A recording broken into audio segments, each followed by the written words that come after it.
يا قيوم يا رب موسى وهارون ونوح وإبراهيم ومحمد صلى الله عليه وسلم أكرمنا بجودة الحفظ والفهم وارزقنا الحكمة وثبات الذهن والعقل والحلم والعلم والنجاح في الدنيا والآخرة بحق سيدنا محمد صلى الله عليه وسلم يا رب العالمين. أما بعد. Alhamdulillah, syukur kita kehadrat Allah Subhanahu wa taala kerana dapat kita sama-sama pada pagi ini menunaikan sembahyang fardu subuh secara berjamaah.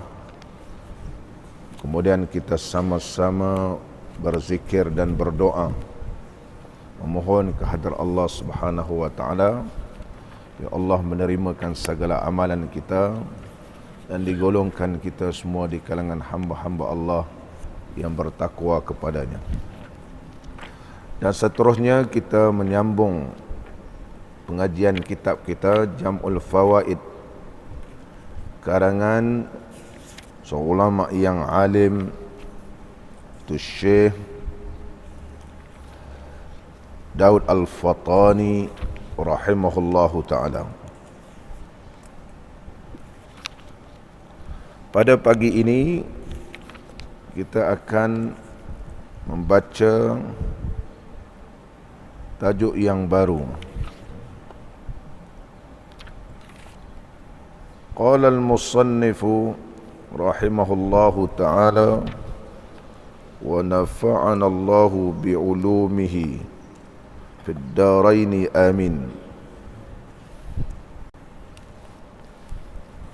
باب ذكر فضائل الوضوء والغسل والنظافة. Muka surat 138. Yang wafak-wafak tu saya tak nak baca lah, sebab benda khilaf kan. Babu zikri fadail al-wudu wal ghusli wan nazafati. Ini suatu bab pada menyatakan beberapa kelebihan air sembahyang dan mandi dan bersuci. Kita nak tengok tajuk baru, kelebihan berudu dan kelebihan al-ghuslu iaitu mandi, dan juga kelebihan kita bersuci. Allah Subhanahu wa ta'ala berfirman dalam Al-Quranul Karim, A'udzu billahi minasy syaithanir rajim. Ya ayyuhalladzina amanu idza qumtum ilas salati faghsilu wujuhakum wa aydiyakum ilal marafiq. Wahai orang yang beriman, apabila kamu hendak mendirikan salat, maka basuhlah muka-muka kamu dan dua tangan kamu sehingga ke siku, sehinggalah akhir ayat. Menerusi ayat ini, para alim ulama menyebut, di antaranya Al-Imam Syarqawi, seorang ulama yang alim di kalangan mazhab kita, yang mengarang kitab Hasyiatus Syarqawi, mensyarahkan kitab Syekh Zakaria Ansari Manhajut Tullab. Syekh menyebut berdasarkan firman Allah Ta'ala yang mana Allah fardukan mengambil uduk. Ayat ini menunjukkan kepada 7 asas di dalam Islam ini. Ala sab'ati usul. Ada 7 asas. Yang pertama iaitu taharah. Taharah ni di dalam Islam ada 2, iaitu taharatani al-wudu' wal-ghuslu. Bila taharah, al-wudu' wal-ghusl. Ada wudu', ada mandi. Yang kedua, berdasarkan ayat ini, suatu yang boleh kita lakukan untuk bersuci, iaitu al-mutahhirani. Taharah, taharatani, semua musanna dua-dua, iaitu wudu', mandi. Yang boleh kita lakukan untuk bersuci mutahhirani, dua juga. Al-ma'u wat turab, air dan tanah. Air dan tanah ini untuk kita bersuci. Air dan juga tanah. Fa in lam tajidu ma'an fatayammamu. Kalau sekiranya kamu tidak dapat air, maka bertayamumlah kamu. Dengan apa? Sa'idan tayyiba, dengan tanah yang suci. Mana tanah yang suci, tanah yang hukumnya mutlak, bukan dia mustakmal dan bukan dia mutaghayyir, bukan mutanajjis. Allah berfirman dalam Quran, sa'idan tayyiba. Kalimah tayyiba, sa'idan tayyiba, memberi maksud tanah yang suci lagi menyucikan. Yang ketiga, hukmani, hukum. Ada dua hukum berkaitan dengan bersuci ini. Al-mashu wal ghaslu, sapu dan juga basuh. Al-mashu wal ghaslu. Dalam kitab fiqh bacaan, kalau dibaca ghus makna mandi. Kalau baca ghas makna basuh. Kalau mandi, nawaitul ghusla, itu makna sahaja aku mandi. Nawaitul ghasla, mana aku basuh. Dan yang keempat, mujibani, iaitu dua yang mewajibkan taharah ini. Al hadatsu wal janabatu, itu hadas kecil dan hadas besar. Hadas kecil dan hadas besar. Yang kelima, yang mengharuskan, contohnya daripada beruduk mengharuskan kepada tayammum. Dua yang mengharuskan, al-maradu was-safaru, sakit dan musafir. Wa in kuntum marda aw ala safarin, sekiranya kamu dalam keadaan sakit ataupun dalam keadaan kamu musafir, fa illam tajidu ma'an fatayammamu sa'idan tayyiba. Dan yang keenam kinayatani, iaitu kinayah simbolik kepada hadas ini, disebut al-ghaitu wal mulamasatu. Al-ghait inilah tempat yang tetap. Bahasa tempat yang tetap ni dikiaskan kepada orang buang air besar dan buang air kecil. Sebab orang nak buang air besar, buang kecil ni dia tetap gitu. Ayat Quran menyebut al-ghaid, iaitu kalimah al-ghaid ialah al-makanul mutmainnu, tempat yang tetap, tenang. Allah tak sebut berak dan kencing. Allah tak sebut au jaa ahadukum minal ghaiti aw lamastumun nisa. Allah sebut minal ghaiti. Ini bahasa kinayah nama dia, bahasa yang kiasan, menunjukkan balik daripada membuang air besar dan buang air kecil. Wal mulamasah, sentuh menyentuh, kinayah kepada, kiasan kepada bersetubuh. Allah tak sebut bersetubuh, tapi bahasa kiasan, aula mastumun nisa, saling sentuh menyentuh, mana bersetubuh. Dan yang ketujuh, karamatani, ada dua kemuliaan bagi orang yang bersuci ini. Yang pertama, at-tathiru minaz zunub, iaitu suci ia daripada dosa. Yang kedua, yamutuhu syahidan, kalau dia bersuci mati dalam keadaan ianya seperti mati syahid, sebagaimana yang disabdakan oleh Nabi sallallahu alaihi wasallam, ya bunayya in istata'ta an takuna ala udu'in, wahai anak kesayanganku, jika engkau hendak, jika kamu mampu, bahawa kamu dalam keadaan sentiasa berudu, fa'al, lakukan. Fa inna malakal mauti, sesungguhnya malaikat maut, idza qabada ruhal abdi, apabila mencabut roh hamba Allah ini, wa huwa ala udu'in, sedangkan hamba Allah itu dalam keadaan berudu, kutiba lahu syahidan, nescaya dituliskan ianya mati syahid. Hadis yang diriwayatkan oleh Al-Imam Al-Baihaqi dalam Syu'abil Iman. Maknanya kelebihan beruduknya begitu besar. Yang pertama menghapuskan dosa, yang kedua kalau dia mati dikategorikan mati syahid. Justru itu pada pagi ini kita membaca tajuk yang baru berkaitan tentang taharah. Ini suatu bab pada menyatakan kelebihan air sembahyang dan mandi dan bersuci. Riwayat daripada Abi Hurairah radhiyallahu anhu bahawa Nabi sallallahu alaihi wasallam telah bersabda, "Ala adullukum ala ma yamhullahu ta'ala bihi al-khataya wa yarfa'u bihi ad-darajat." Qalu bala ya Rasulullah. Bersabda Nabi sallallahu alaihi wasallam, "Tiadakah aku tunjukkan akan kamu atas barang yang menghimpunkan Allah, barang yang menghapuskan Allah Ta'ala dengan dia kesalahan dan mengangkatkan dengan dia akan darajat sembah mereka itu bahkan ya Rasulullah sallallahu alaihi wasallam." Jadi Nabi sallallahu alaihi wasallam bertanya pada para sahabat, "Ala adullukum, maukah kalian semua aku tunjukkan?" Jadi terjemah kitab lama ala tu, la tu dia terjemahkan tidak.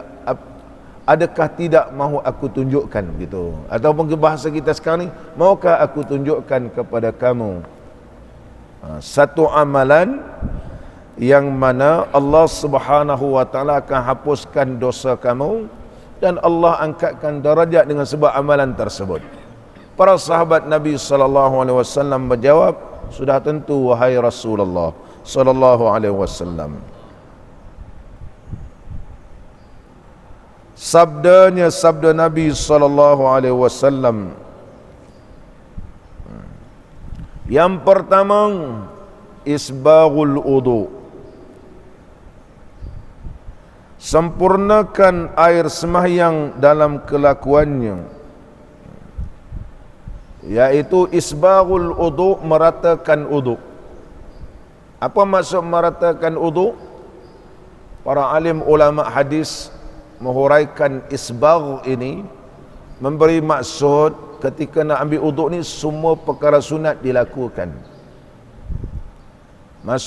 Berkumur-kumur, masuk air dalam hidung gitu, menghadap kiblat dalam keadaan duduk gitu, kemudian menggosok-gosokkan anggota badan, anggota wudu ketika mengambil wudu, semua yang berkaitan tentang wudu dilakukan. Itu mana isbagh.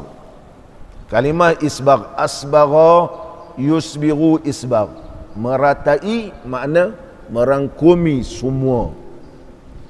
Kalau nak dapat kelebihan yang disebut dalam hadis ni, kalau sekadar kita ambil wudu, niat ambil wudu, basuh muka, basuh tangan, sapu kepala, sapu telinga, basuh kaki, hakadha faqat, setakat itu tidak termasuk kelebihan yang disebut oleh Nabi sallallahu alaihi wasallam, sebab Nabi sallallahu alaihi wasallam menggunakan kalimah isbagh. Kalimah asalnya asbagha yusbighu isbagh, maknanya meratakan. Meratakan makna masuk sekali semua, sebab Nabi sallallahu alaihi wasallam menunjuk mengambil wudu bermula daripada berkumur-kumur dan juga masuk air dalam hidung. Dan begitu juga riwayat daripada Sayyidina Uthman radhiyallahu an ketika menunjukkan cara ambil wudu.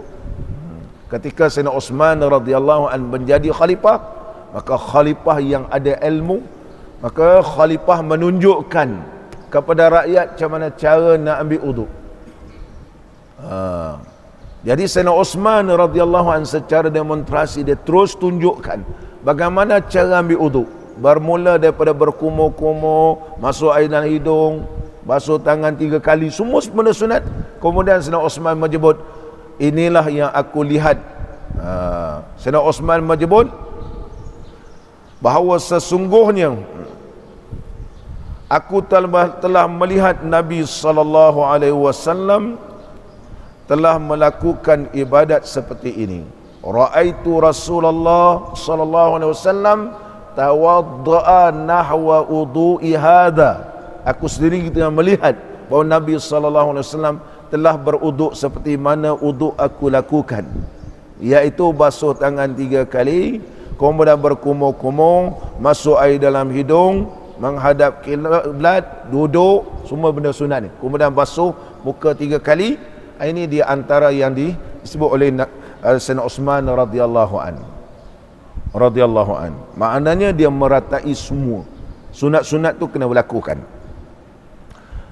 Oleh sebab itu disebut di dalam kelakuannya. Mana wuduk dalam keadaan kelakuannya, mana kelakuannya, iaitu segala sunatnya. Kerana kalau di kalangan mazhab Hanafi, menggosok-gosokkan anggota uduk termasuk wajib uduk. Sebab Hanafi dia terbahagi pada 2, ada dinamakan fardu uduk dan ada wajib uduk. Dia ada fardu uduk dan ada wajib uduk. Kita hanya fardu dan sunat, kecuali dalam bab haji ada rukun dan juga ada wajib haji. Satu bab saja dalam mazhab kita Imam Syafi'i. Kenapa di kalangan mazhab Hanafi macam itu? Kerana beramal dengan hadis Nabi SAW, mudah-mudahan dengan cara disebutkan wajib untuk menjadikan kesempurnaan dalam mengambil uduk sebagaimana yang ditunjukkan oleh baginda Rasulullah SAW. Dan sabar atas segala kebencian. Wassabru alal makarihi, sabar di atas segala kebencian, makarih, iaitu maksudnya mereka yang beruduk sanggup beruduk walaupun dalam keadaan begitu sejuk, untuk bangun sembahyang ataupun pergi sembahyang ke masjid ataupun bangun di tengah malam, walaupun benda itu makarih, benda dia tak suka, walaupun benda itu tak suka, tapi dia sabar dengan ujian tersebut. Sabar dia mengambil uduk walaupun dalam keadaan mengantuk sangat. Sabar mengambil uduk walaupun dalam keadaan terlampau sejuk. Jadi kesabaran mengambil uduk kemudian mendirikan salat, pahalanya besar. Pahalanya besar. Dan yang seterusnya, yang ketiga, wa kasratul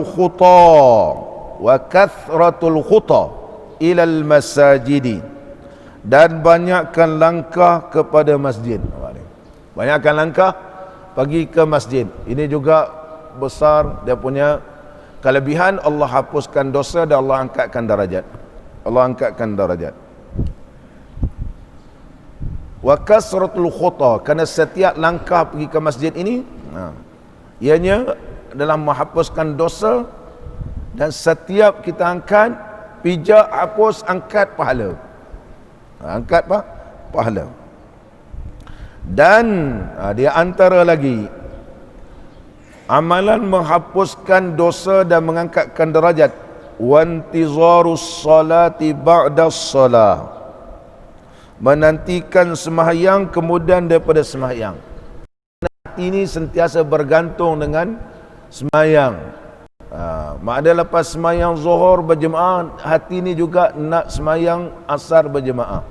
Di dalam disebut salatul mudawimah, iaitu salatul daimah, salat ad-daimah, sembahyang yang berkekalan. Hati ini sentiasa bergantung dengan masjid, termasuk 7 golongan yang mendapat naungan Allah Subhanahu wa taala, ataupun naungan la zilla lahu yauma zilla illa zilluh, naungan Allah, lewat pertolongan Allah, rahmat Allah di akhirat besok. Maka demikianlah dinamakan baginya ribat. Fazalikumur ribat, itulah dinamakan ribat.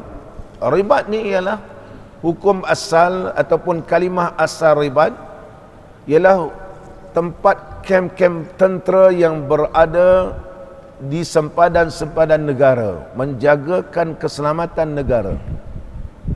Itu bala tentera yang berada di sempadan negara berjaga tak laika dan lalai demi untuk mempertahankan negara daripada dicerobohi musuh. Maka pahala orang yang berjaga ni besar, sebab menyelamatkan ramai manusia yang berada dalam negara dia. Itu kalimah ribat nama dia. Mana bala tentera Islam yang berkawal di sempadan-sempadan ni dan kem-kem tentera ini, mereka beribadat kepada Allah. Di zaman dahulu kem tentera ni, disitulah mereka bertahajud, mereka berzikir gitu, sentiasa mengharapkan pertolongan daripada Allah. Pahalanya besar. Maka diumpamakan orang yang mengambil uduk dengan sempurna, sabar menghadapi segala rintangan, memperbanyakkan berjalan menuju ke masjid, mendirikan semayang berjamaah, kemudian melazimi diri ini semayang salat ini, pahalanya seperti itu. Pahalanya umpama itu. Apabila ribat ini, bala tentera Islam dah menang, jadi rumah-rumah ibadat bala tentera ini tidak dibiarkan begitu saja. Maka dikekalkan tempat menuntut ilmu. Maka nama-nama tempat menuntut ilmu ini dikekalkan sehingga sekarang dinamakan ribat nama dia. Contohnya pergi Yaman, kita pergi ribat Tarim, ribat Hadarul Maut, ribat pergi dia ribat disebut ribat. Asalnya dia ambil kalimah. Di Malaysia ni sebut pondok.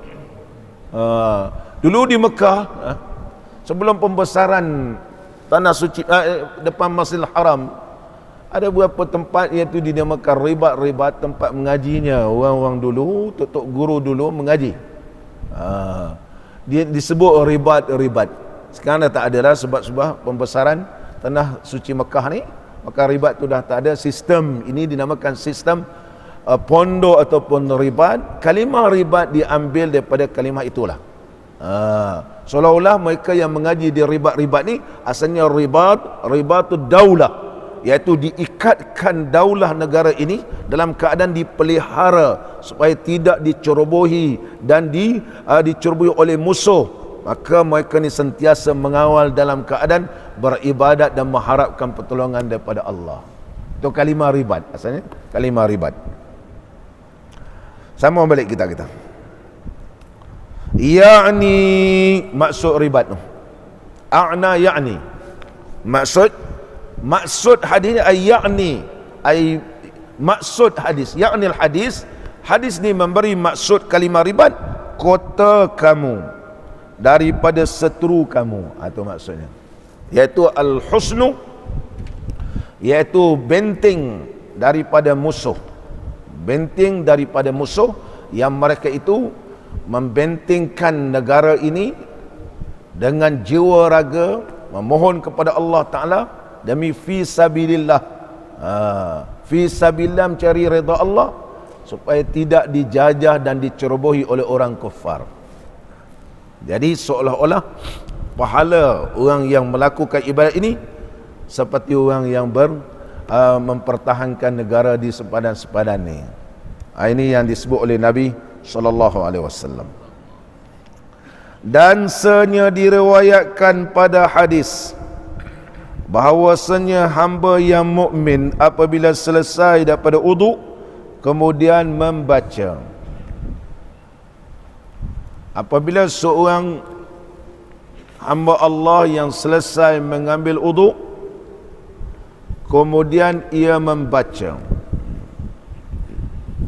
Hadis ini diriwayatkan oleh Al-Imam An-Nasa'i dalam kitab Amalul Yaumi wal Laila, iaitu apabila selesai dia, idza innal 'abdal mu'mina idza faragha min wudu'ihi summa qala, sesungguhnya orang yang beriman apabila selesai mengambil wudu kemudian membaca, subhanakallahumma wa bihamdika asyhadu an la ilaha illa anta astaghfiruka wa atubu ilaika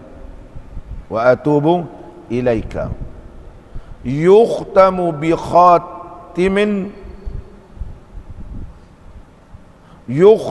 khatamin nescaya dimeterikan dengan satu meteri, sil terus, bi khatami khairin, dengan meteri kebajikan.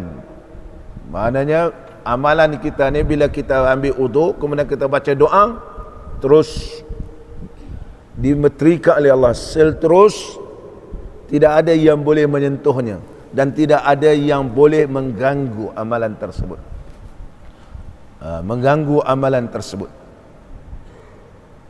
Kemudian dihantarkan di bawah arash, summa yudau, kemudian diletakkan tahta arshih, kemudian diletakkan di bawah arash.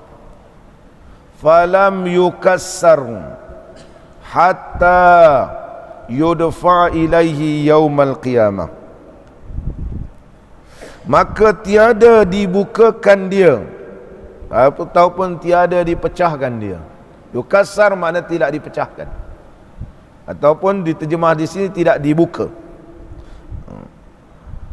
hingga diberikan kepadanya, kepada orang yang baca tadi, pada hari kiamat. Ini di antara amalan, walaupun kecil, jangan dipandang remeh. La tahtaqiranna syai'an minal ma'ruf. Di antara sabda Nabi SAW, jangan kamu memandang remeh sesuatu yang kecil daripada perkara yang baik, walaupun benda itu nampak kecil tetapi besar pahala di sisi Allah.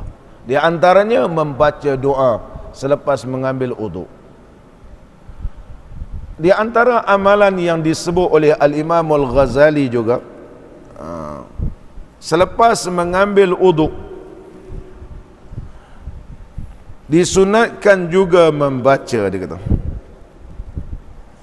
membaca inna anzalnahu fi lailatul qadr. Selepas membaca doa ini dalam pandangan di dalam kitab-kitab yang lain, di antaranya dalam kitab Bidayatul Hidayah karangan Al-Imam Nawawi rahimahullahu ta'ala. Wa man qara'a inna anzalnahu, mana barang siapa yang baca suratul qadar salasan, tiga kali,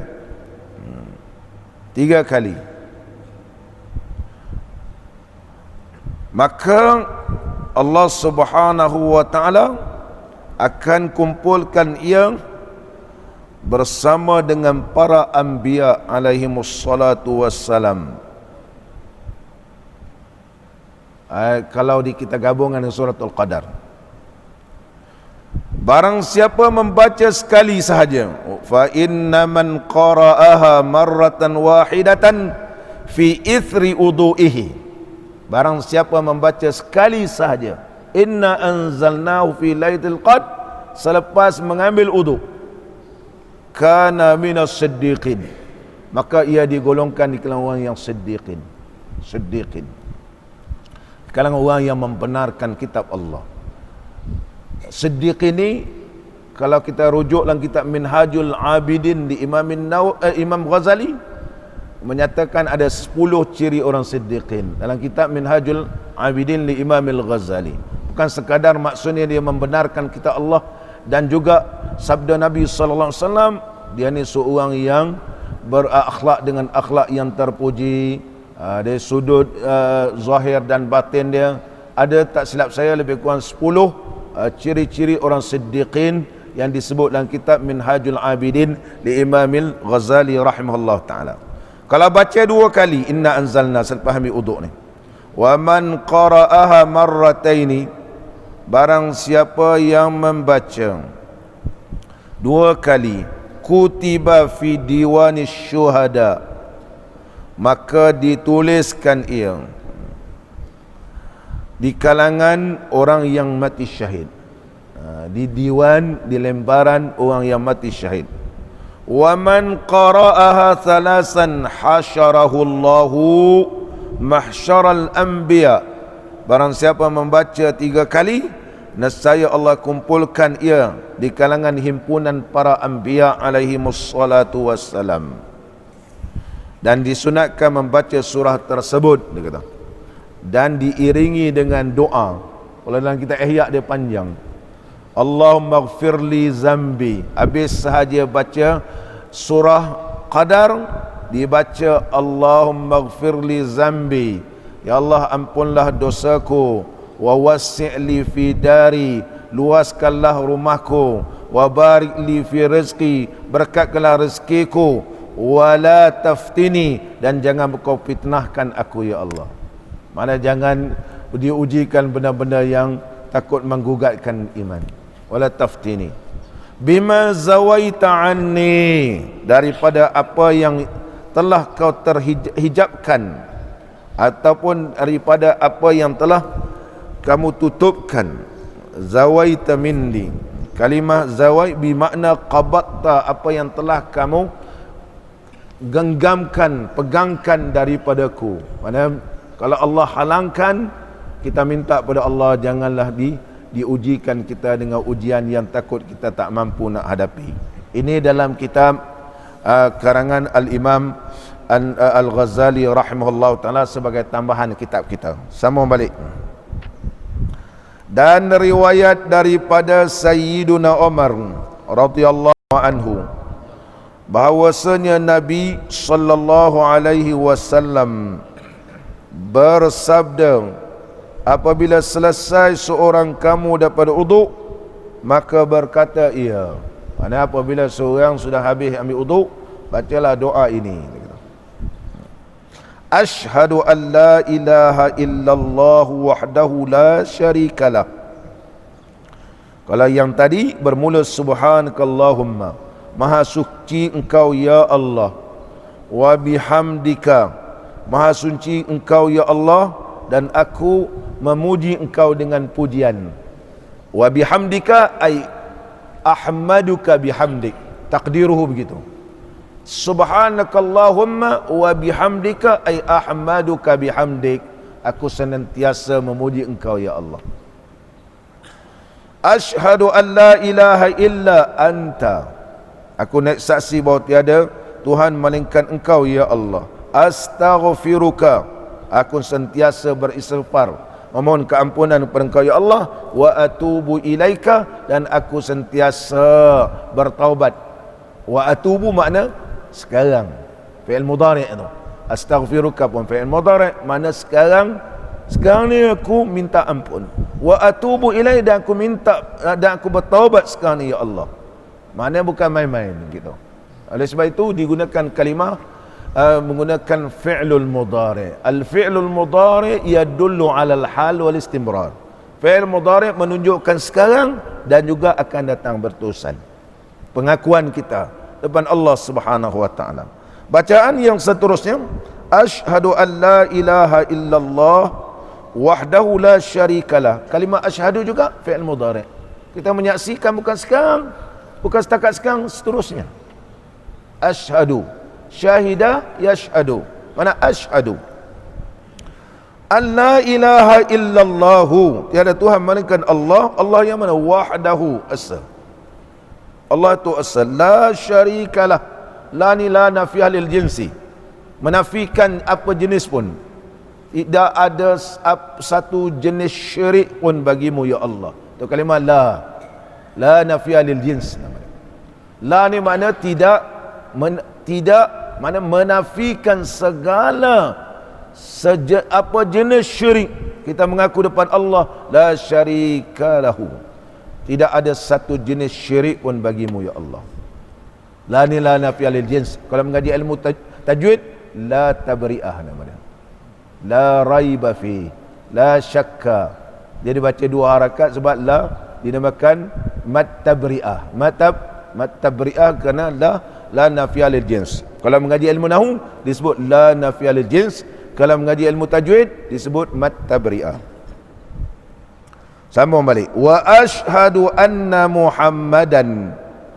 Aku naik saksi bahawa sesungguhnya Nabi Muhammad sallallahu alaihi wasallam abduhu, hamba Allah, wa rasuluhu, wa rasul Allah. Kalau baca ni, baca walaupun pendek. Futihat lahu thamaniyatu abwabil jannah yadkhulu min ayyiha syaa. Rawahu Muslim wa Ahmad wa Ibnu Khuzaimah. Barang siapa baca ni, dibukakan baginya, bagi orang yang baca ni, 8 pintu syurga. 8 pintu syurga dibukakan oleh Allah. Mana kalau buka boleh masuk. Siapa buka? Allah. Tapi dalam hadis menggunakan bina majhul. Sampai-sampai terbuka aja. Bina majhul. Iaitu mabniyun lil majhul. Futihat. Kita contoh tengok, oh dah terbuka boleh masuk terus. Begitu. Tak perlu nak tunggu-tunggu. Sampai baru dibuka. Dah. Sampai-sampai dah terbuka. Contohnya kalau kita jumpa ayat Quran, ada yang menggunakan fi'il ataupun majhul. Contohnya kalau kita jumpa wa khuliqal insanu dha'ifa, diciptakan manusia itu lemah. Siapa cipta? Memang Allah. Tapi Allah nak ingatkan bahawa kamu tu memang lemah. Sebab apa lemah ni? Kalimah lemah-lemah ni tidak baik dinisbahkan kepada Allah. Jadi tak baik dinisbahkan kepada Allah. Allah telah menjadikan hambanya itu lemah. Sebab kita nak memuji Allah, kita mengagungkan Allah, maka Allah ajarkan menerusi tauhid.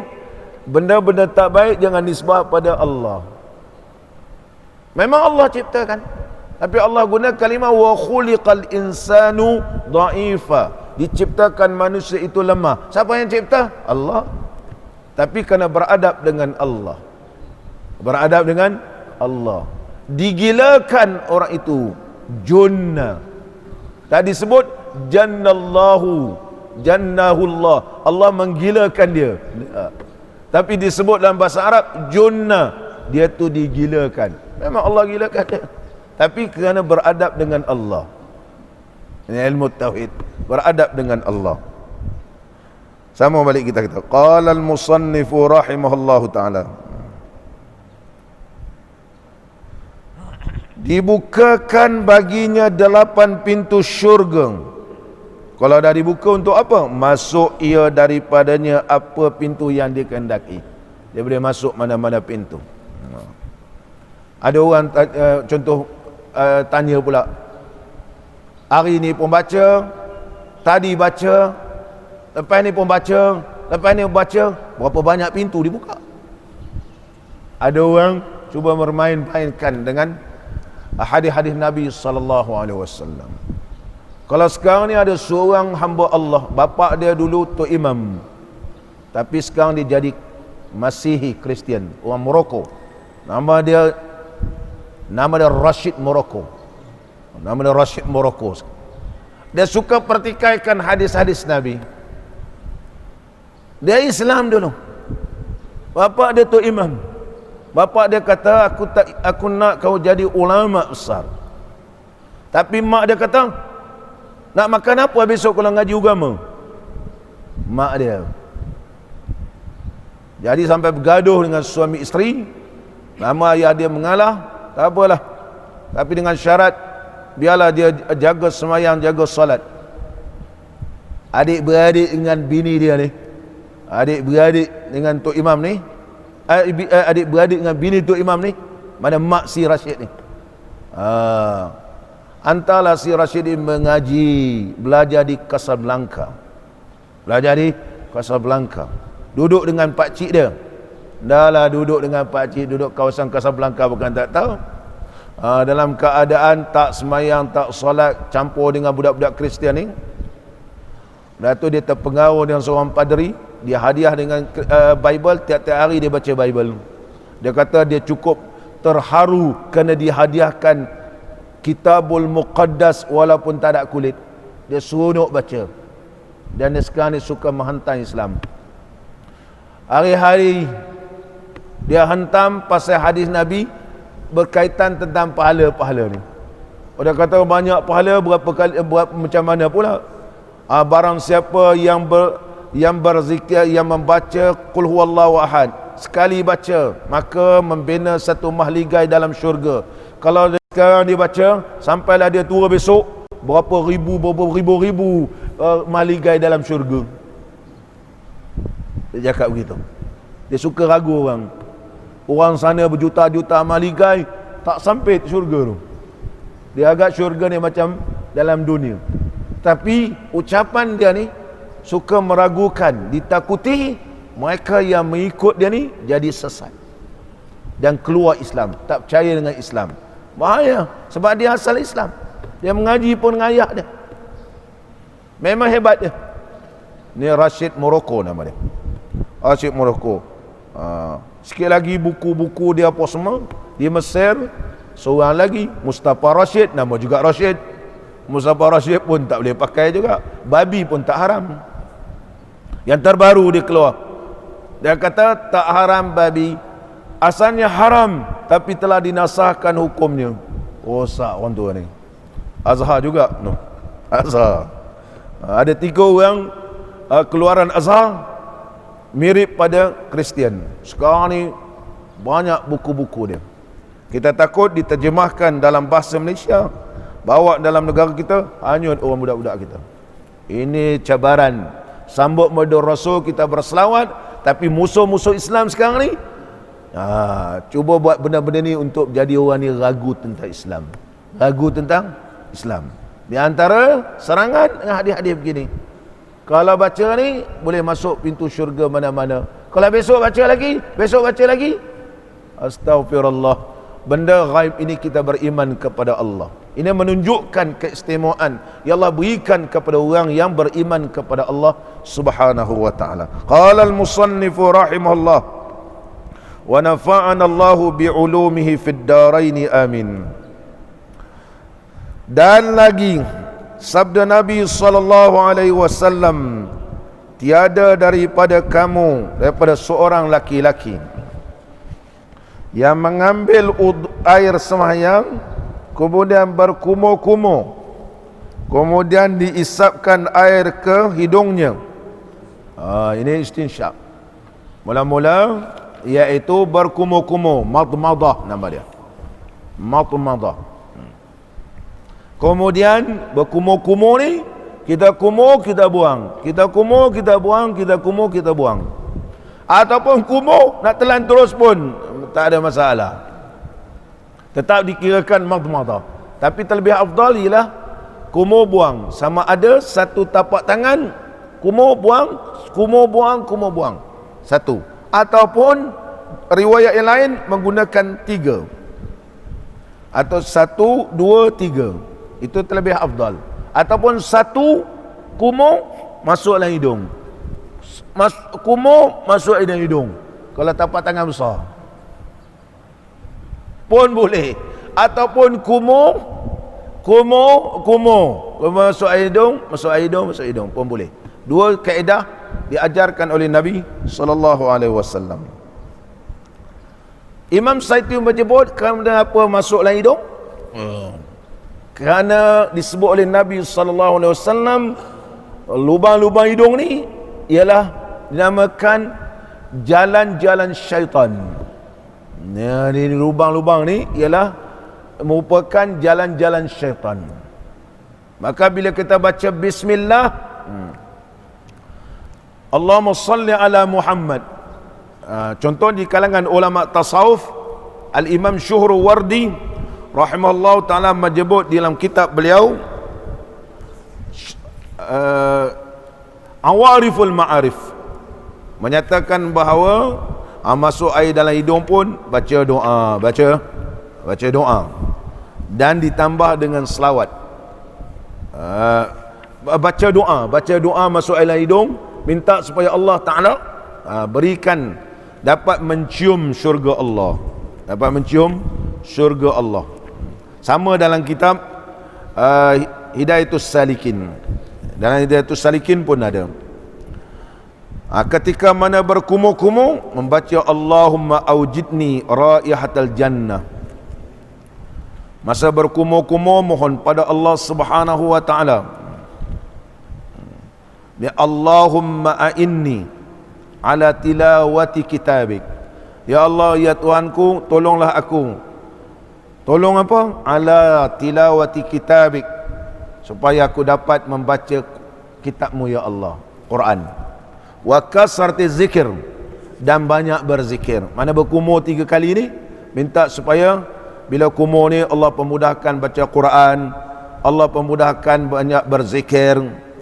Wa kasrati zikri laka wa sabbitni bil qawli sabit fil hayatid dunya wal akhirah, dan tetaplah aku dengan kalimah la ilaha illallah di dunia dan juga di akhirat. Dan Hidayatus Salikin ada doa ni, bila kita kumur minta doa begitu.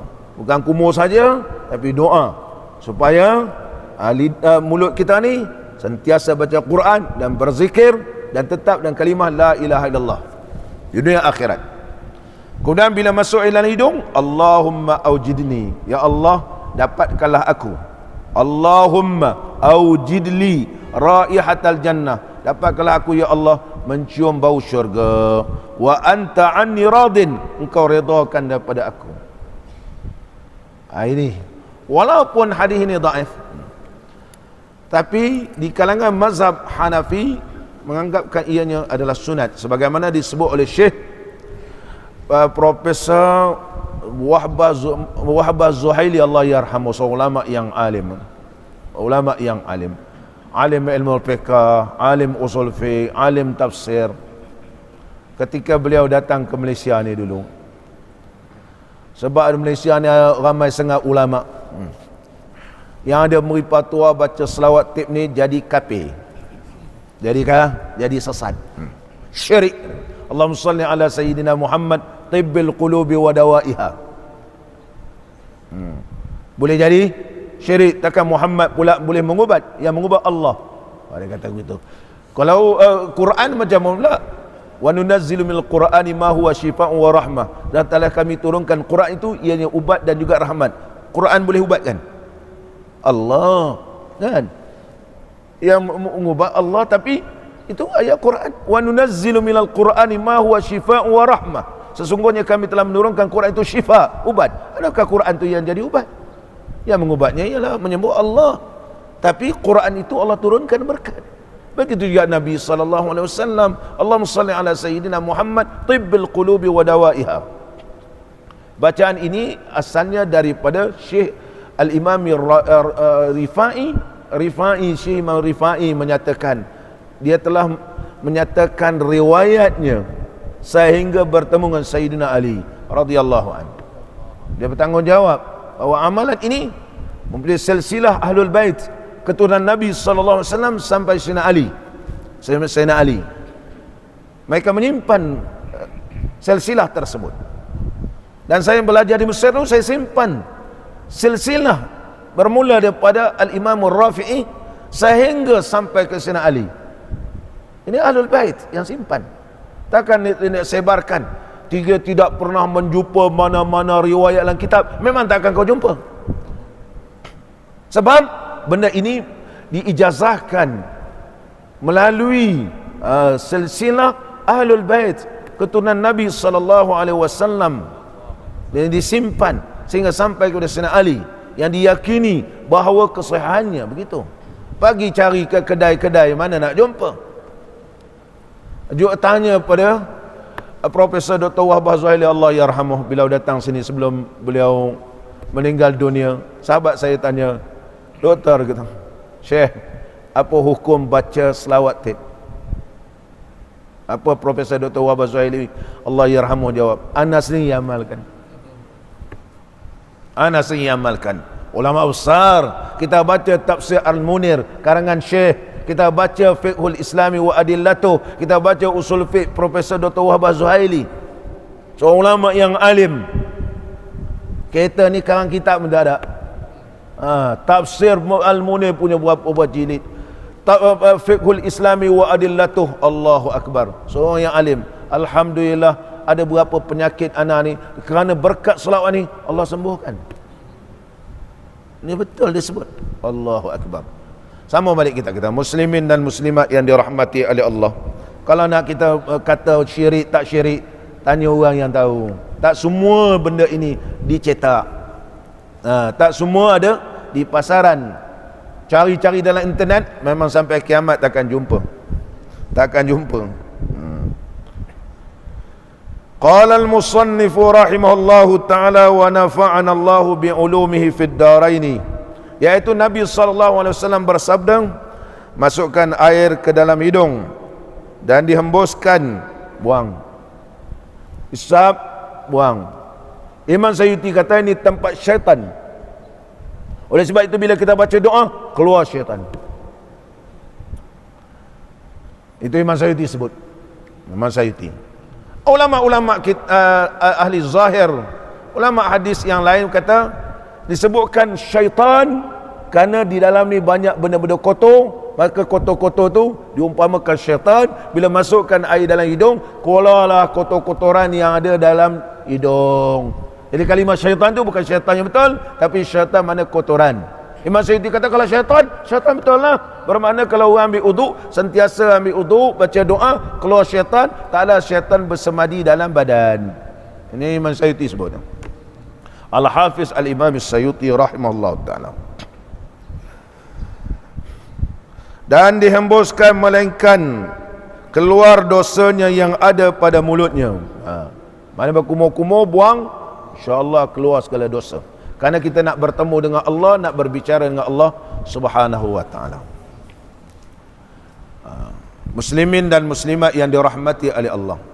Oleh sebab itulah Abdullah bin Abbas radhiyallahu anhuma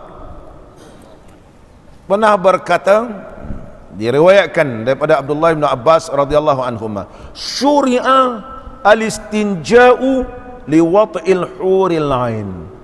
Disyariatkan beristinja kerana untuk membolehkan setubuh dengan bidadari. Kita beristinja ni adalah di antara lisen membenarkan dapat bersetubuh dengan bidadari. Ini Sayyidina Abdullah bin Abbas sebut radhiyallahu anhuma. Wa syuri'a ghaslul kaffain. Disyariatkan basuh dua tapak tangan. Lil akli min mawaidil jannah, untuk membolehkan menjamah makanan, iaitu menjamah hidangan makanan dalam syurga. Menjamah, tak sebut makanan maidah, menyebut iaitu membolehkan menjamah hidangan dalam syurga. Tak tahu dalam syurga macam mana hidangan begitu banyak. Itu disyariatkan kita basuh tangan dulu sebelum ambil uduk. Wa syuri'at al-madmadatu, disyariatkan madmadah, berkumur-kumur. Sebab apa? Li kalami rabbil alamin, membolehkan kita berinteraksi dengan Allah, cakap dengan Allah. Allah izinkan nanti. Wa syuri'a al-istinsyaqu, disyariatkan istinsyaq, masuk air dalam hidung, li rawaihil jannah, supaya dapat mencium bau syurga. Bau syurga. Wa ghusila ghuslul wajhi, disyariatkan basuh muka mengambil uduk, alin nazari ila wajhihil karimi, supaya dapat melihat wajah Allah dalam syurga. Wa ghuslul yadain ila milfaqain, basuh dua tangan sehingga ke siku, supaya disarungkan oleh Allah gelang-gelang daripada syurga. Sekarang ni kita tak boleh pakai gelang emas, besok Allah berikan dengan cara kita mengambil uduk. Wa massur ra'si, basuh sapu kepala. Apa tujuan? Akan dipakaikan mahkota oleh Allah. Sapu telinga, mashul uzunain lisama'i kalami rabbil alamin, supaya dapat mendengar kalam Allah. Wa ghuslul rijlain, basuh dua kaki, lil masyi ilal jannah, supaya boleh berjalan menuju ke syurga. Ini kata Sayyidina Abdullah bin Abbas radhiyallahu anhuma. Sama lagi kita. Dan hidungnya serta air itu pada ketika ia hembuskan, sebenarnya boleh hembus, tapi kalau kita sedut terus lemah kita. Boleh hembus, boleh terus. Tapi yang paling baik ketika masuk tangan kanan, ketika buang tangan kiri. Masuk tangan kanan, bila buang tangan kiri. Gitu. Buang tangan kiri. Jangan masuk tangan kanan, buang tangan kanan, tak sunnah. Tak sunnah. Kemudian maka membasuh ia akan mukanya seperti barang yang disuruh Allah Subhanahu wa taala, malaikat keluar kesalahan mukanya itu, keluar semua dosa dia, serta air sembahyang, sehingga mengikut titisan air uduk Allah hapuskan dosa. Kemudian maka membasuh ia akan dua tangannya hingga kepada dua sikunya, seperti barang yang disuruh Allah Ta'ala, malaikat keluar segala kesalahan dua tangannya daripada anak jarinya, serta air sembahyang, mana keluar habis. Kemudian disapu akan kepalanya seperti disuruhkan Allah Ta'ala, malaikat keluar kesalahan kepalanya. Kenapa tang kepala disapu? Sapu. Yang dimaksudkan dosa kepala ni apa dia? Apa dosa kepala? Ulama menyebut yang dimaksudkan khataya ra'si, dosa kepala, nahwal fikri fi muharramin, kita fikir-fikir benda haram.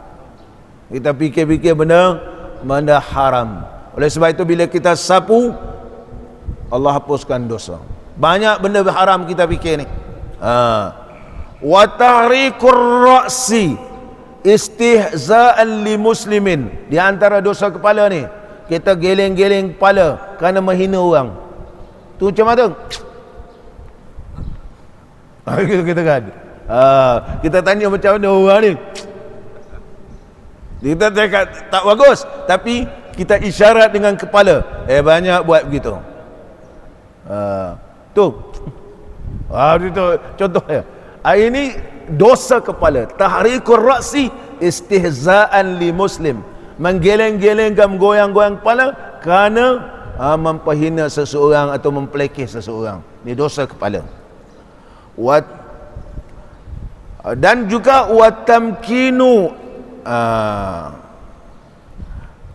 dan di antaranya disebut oleh ulama wal khuyala bi sya'rihi, rasa bangga dengan rambutnya. Allah, kau ni umur sama dengan aku tapi beruban banyak. Kau tengok aku ni tak beruban. Rambut cantik hitam. Khuyala. Kalau ada perasaan khuyala, perempuan-perempuan tak pakai tudung, tunjuk rambut-rambut, Allahu Akbar, dosa. Kemudian lagi wal imamati, juga pakai serban. Kalau ada rasa khuyala nak tunjuk-tunjuk kau, dosa. Bila sapu kepala dia minta pada Allah Ta'ala supaya Allah ampunkan dosa. Kalau ada niat nak tunjuk-tunjuk ke orang.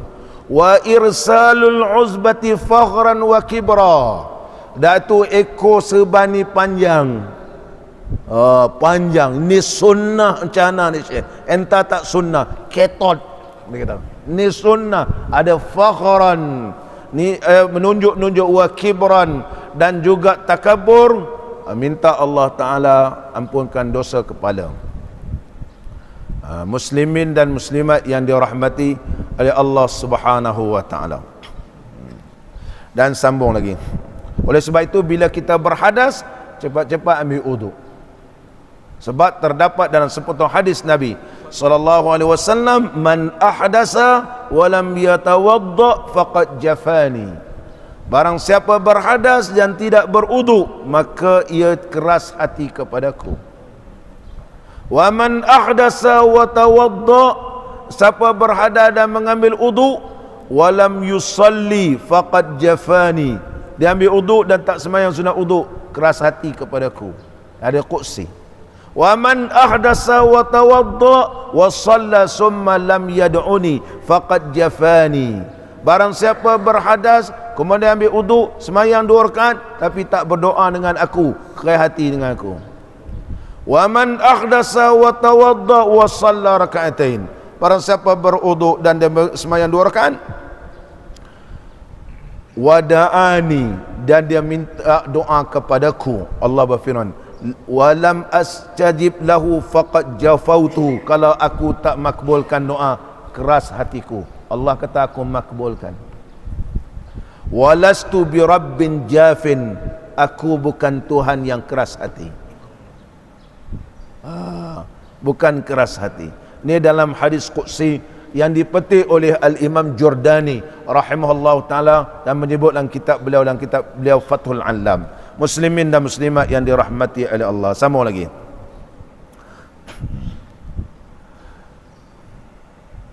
Kemudian menyapu sampai ke siku barang yang disuruh oleh Allah Subhanahu wa taala, melainkan keluarlah segala kesalahan 2 tangannya daripada anak jarinya serta air sembahyang, kemudian disapukan kepalanya seperti disuruhkan Allah Ta'ala, melainkan keluar kesalahan kepalanya daripada hujung rambutnya serta air, kemudian maka membasuh 2 kakinya hingga sampai kepada 2 mata kakinya seperti barang yang disuruh Allah Ta'ala, melainkan keluar kesalahan kakinya daripada hujung jari kakinya serta air sembahyang, berdiri ia maka memuji Allah Subhanahu wa taala dan dinyatakan atasnya yang ia ahlinya, kemudian ia sembahyang 2 rakaat, melainkan dipalingkan daripada dosanya seperti diperanakkan daripada perut ibunya.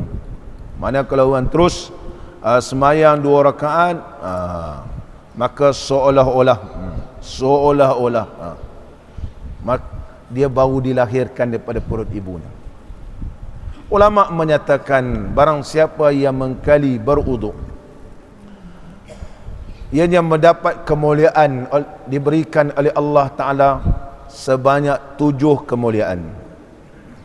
Yang pertama, targhabul malaikatu fi suhbatih, malaikat suka nak berdamping dengan dia. Mana orang beruduk ni, malaikat suka berdamping. Orang yang kena sihir apa semua ni, uduk selalu, insya-Allah lari setan habis. Uduk dengan sempurna, bukan setakat basuh, tapi dengan sempurna, berkumur masuk dalam hidung semua. Yang kedua, wala yazalul qalamu rataban min katbi thawabihi, sesungguhnya dia kata sentiasalah qalam Allah basah daripada menulis pahala orang yang mengkali uduk ni. Yang ketiga, tusabbihu a'da'uhu wa jawarihuhu, semua anggota badan ni bertasbih. Orang yang mengkali uduk ni, anggota badan ni sentiasa bertasbih. Yang keempat, wala tafutuhul takbiratul ula ay ma'al imam, orang yang ada uduk ni insya-Allah dia tidak akan luput takbiratul ihram pertama dengan imam, dan takbiratul ihram dengan imam. Yang kelima, wa idza nama ba'asallahu ilaihi malaikatan yahfazunahu min syarri saqalain, apabila dia tidur Allah utuskan kepadanya para malaikat memeliharanya daripada jin dan manusia. Yang keenam, yusahhilullahu ta'ala alaihi sakaratil mauti, Allah permudahkan ia menghadapi sakaratul maut. Yang ketujuh, yakunu fi amanillahi azza wa jalla madama alal udu, ianya sentiasa berada dalam keadaan dipelihara oleh Allah selama mana ia berudu. InsyaAllah kita sama akan datang. Mudah-mudahan Allah Subhanahu wa ta'ala memberkati pertemuan kita dan digolongkan kita semua di kalangan hamba-hamba Allah yang bertakwa kepadanya. La ilaha illallah, la ilaha illallah, la ilaha illallah, Muhammadur Rasulullah. Rabbana altuh bina wajma'an syamlana bihabibillana فعليه السلام. لا إله إلا الله، لا إله إلا الله، لا إله إلا الله، محمد رسول الله. ربنا ربنا أنت راحمنا وشافعنا حين يوم الندم. لا إله إلا الله، لا إله إلا الله، لا إله إلا الله، محمد رسول الله. وهو يسقي لنا عند حوض المنى فهنيئا لنا بجوار الإمام. لا إله إلا الله، لا إله إلا الله، محمد رسول الله. في النداء جاءنا به يا سعدنا فأجاب لنا أمتي يا سلام. لا إله إلا الله، لا إله إلا الله، لا إله إلا الله، محمد رسول الله. قد صفى وقتنا ورغد عيشنا به يا بختنا ووفانا المرام. لا إله إلا الله، لا إله إلا الله، لا إله إلا الله، محمد رسول الله. من أراد بنا وبمجمعنا حسبنا ربنا عند كيد الأنام. لا إله إلا الله، لا إله إلا الله، محمد رسول الله. ربنا أحينا بالتقى في الدنا من عذاب قنا لا نخاف في الزحام. لا إله إلا الله، لا إله إلا الله، محمد رسول الله. ربنا اغفر لنا ولآبائنا الحقان بيننا في مقر السلام. لا إله إلا الله، لا إله إلا الله، محمد رسول الله. ربنا اغفر لنا ولآبائنا الحقان بيننا في مقر السلام. لا إله إلا الله،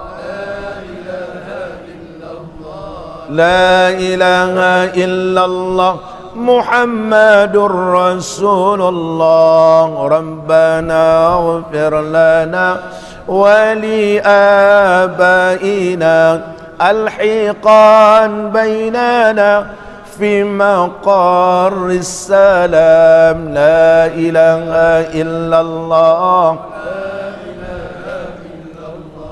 لا إله إلا الله، محمد رسول الله. ربنا اغفر لنا ومشايخنا ولإخواننا المسلمين يا سلام. لا إله إلا الله لا إله إلا الله لا إله إلا الله محمد رسول الله واحفظا ديننا من ديون حمينا واختما بالتقى عند حسن الختام لا إله إلا الله لا إله إلا الله لا إله إلا الله محمد رسول الله والصلاة على من سما وعلى زار رب العلا حاز أعلى المقام بسم الله الرحمن الرحيم الحمد لله رب العالمين حمدا يوافي نعمه ويكافئ مزيده يا ربنا لك الحمد كما ينبغي لجلال وجهك الكريم وعظيم سلطانك اللهم صل على سيدنا محمد صلاة تبلغنا بها العمرة وحج بيتك الحرام وزيارة حبيبك ونبيك سيدنا محمد عليه أفضل الصلاة والتسليم في صحة وعافية وسلامة ولطف وبلوغ المرام وعلى آله وصحبه وبارك وسلم اللهم لا تمتنا حتى نرى باب السلام ونصلي خلف المقام إبراهيم عليه السلام ونشرب ماء الزمزم في مسجد الحرام ونزور حبيبك ونبيك سيدنا محمدا صلى الله عليه وسلم بيسر ولطف وبلوغ المرام اللهم اغفر لنا ذنوبنا ولوالدينا وارحمهم كما ربونا صغارا ولجميع المؤمنين والمؤمنات والمسلمين والمسلمات الأحياء منهم والأموات برحمتك يا أرحم الراحمين اللهم حببنا في صلاة الجماعة وذكرنا بالموت كل ساعة واحشرنا مع النبي المصطفى صاحب الشفاعة ربنا آتنا في الدنيا حسنة وفي الآخرة حسنة وقنا عذاب النار وصلى الله على نبينا وحبيبنا وشفيعنا سيدنا محمد وعلى آله وصحبه أجمعين والحمد لله رب العالمين.